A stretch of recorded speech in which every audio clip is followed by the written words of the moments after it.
Ray here from Regards Ray. Guys, I'm sorry, but it happened again.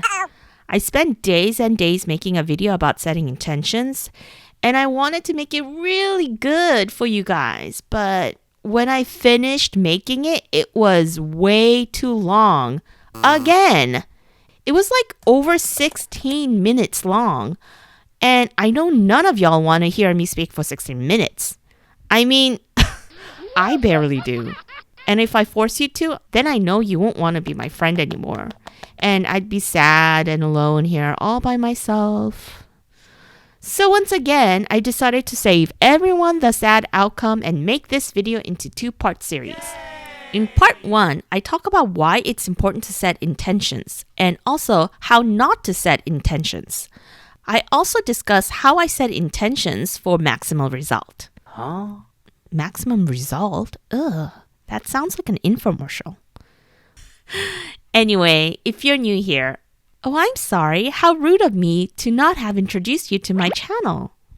In this channel, we talk about practical spiritual ideas such as who we are, how to create the life we want, how to find our life purpose, the awakening process, and etc.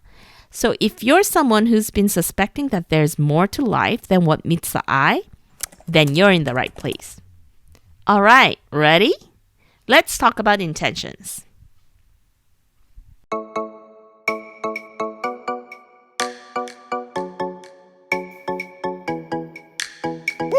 Four tips on how I set intentions for manifestation. Today, I want to talk to you about setting intentions. Many people are so focused on doing that they tend to act or do things without actually being clear on why they're doing what they're doing.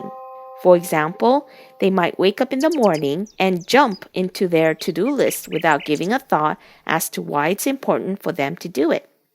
The fact is, without being clear on the why, you might unintentionally create something that you don't necessarily want to create.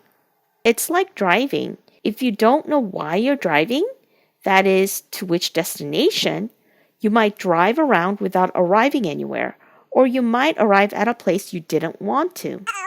Let's talk a little more about why it's important to set intentions. Why it's important to set intentions. Living with intention is living proactively than reactively. It's being aware of what you're doing and why you're doing it. If you live with intention, you're someone who understands that you create all the good and bad in your life, and you know that you can definitely uncreate it or recreate it. We all know someone who constantly complains about the drama happening in their lives. They might talk as if their life is happening to them, and they might feel like a helpless victim of things happening. Genuinely puzzled, they'd ask, "Why are these things happening to me?" Now, sometimes they might actually be a victim to an unfortunate accident, but for people whose lives are constantly filled with drama, it might be a good idea for them to ask whether they're unintentionally creating it. To avoid creating unwanted drama and to be conscious about the life you're creating, be clear about your intentions behind your decisions and actions. Once we're clear, we understand why certain things have manifested in our lives and how we unconsciously allowed it to happen to us.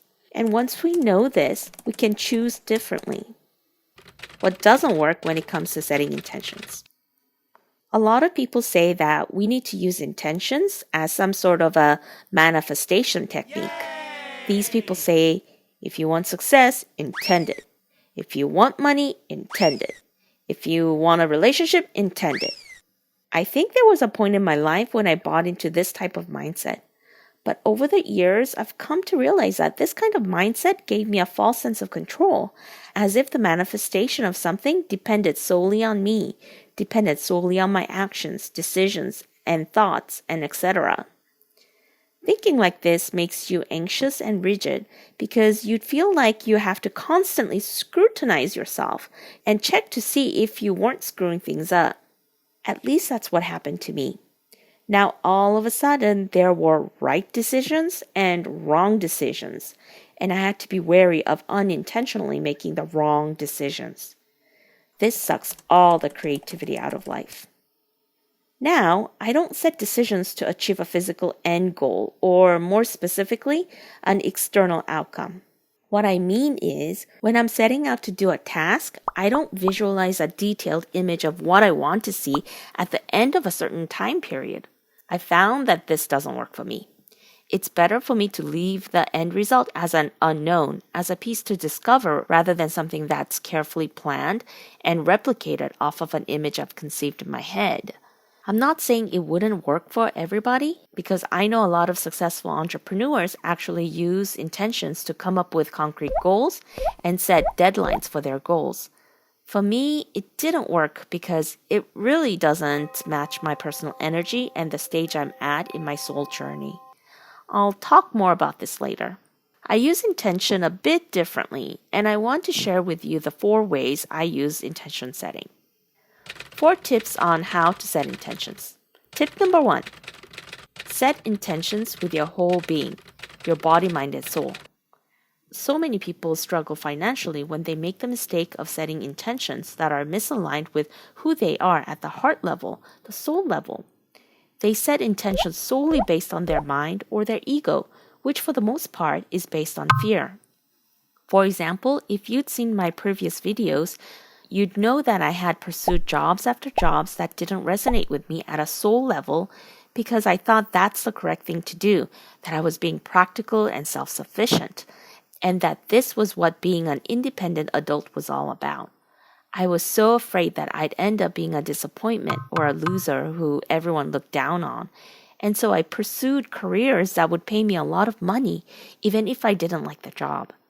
The only trouble was that I'd become so miserable at the job that I'd quit eventually. Money wasn't enough incentive for me to keep going to a job that was making me miserable. The problem with setting intentions solely with your mind rather than with your whole being, that is your mind, heart, and body, is that you won't manifest your desires easily. Every step of the way will be a struggle. And if you do somehow will your desires into manifesting, those manifestations would only last temporarily before it starts slipping from your grip, as it was in my case. For example, have you ever met anyone who became successful at doing the very thing they dread? I'm not talking about one-time success, but a more permanent sort of success. No, you won't see too many people like that. There might be rare exceptions where people used sheer will to gain success at what they hate, but even then, the minute they stop pumping blood, dripping sweat, and tears into it, it'll all fall apart. Setting intentions aligned with all of your being will help you manifest things with much more ease, since in an aligned state, the universe coordinates to help you. Your soul is connected to the universe, which is connected to the collective, and so you'll find lucky coincidences happening all around you. In an aligned state, the whole process of manifesting will be more fulfilling. Setting clear intentions means being clear about your soul's yearnings and then using your mind to come up with an approach and using your body to execute it out. That's the end of the first part of this 2-part series. I hope you found it somewhat inspiring, if not at least thought-provoking. Guys, I'm really curious to know, how do you set intentions? Or do you? You might be one of those people who just flow through life, and that is okay. But I'd love to know, so please comment down below. Anyway, I'll be uploading the second part to this series next week. But if you're watching this video in the future, well, lucky you, I've already linked the second part right here already for your convenience. Talk to you in the next video. Regards, Ray.